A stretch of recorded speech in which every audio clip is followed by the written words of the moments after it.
Hey everyone, Lauren here with Enlighten Together. I have a question for those of you who are knowledgeable on this topic.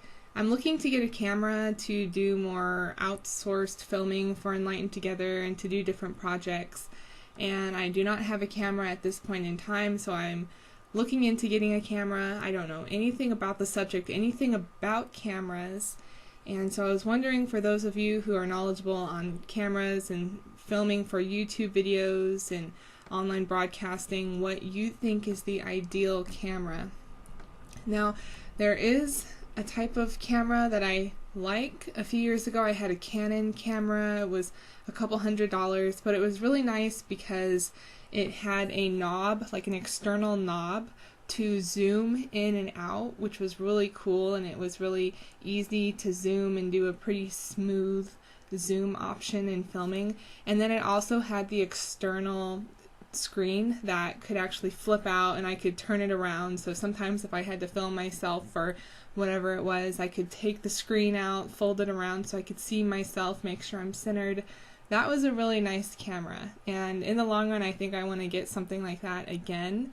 I'm not sure if I want to get Canon though. I was watching some video and it said that, or this guy said that the downfall of Canon is that the files are really large, larger than other cameras. And so I don't know how that would play a role, or if that would be really something I would have to deal with in the long run. When I had this Canon camera before, I actually did a lot of filming for a previous project I was working on, and I never had problems with the files, or I don't know how much space it was taking up on my computer, but that's one of the negatives that I heard about Canon. Other than that though, I really loved that camera, and that was a really great camera, I thought. So I was thinking about getting one of those again. Of course, it ranges in the couple $100s for that, which is a bit pricey for me at this point in time.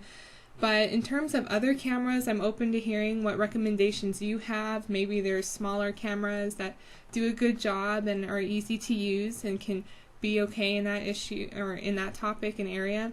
But I did try a smaller camera. I got a gift, actually. It was a gift. Unfortunately, I took it back. But it was a camera that was relatively small, easy to carry, but there were no external buttons on it. So in order for me to zoom, I actually would have to touch the screen in zoom, and I just didn't really like that. It made me feel like I didn't have a lot of control. It was difficult to get clean footage when having to touch the screen.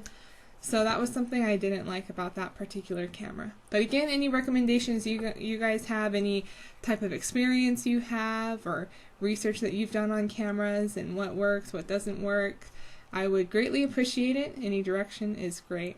And actually, if you have any feedback you would like to give on Enlighten Together, then that would be great as well. I'm always looking for feedback, how we can improve the channel, how we can get the message out to the audiences better.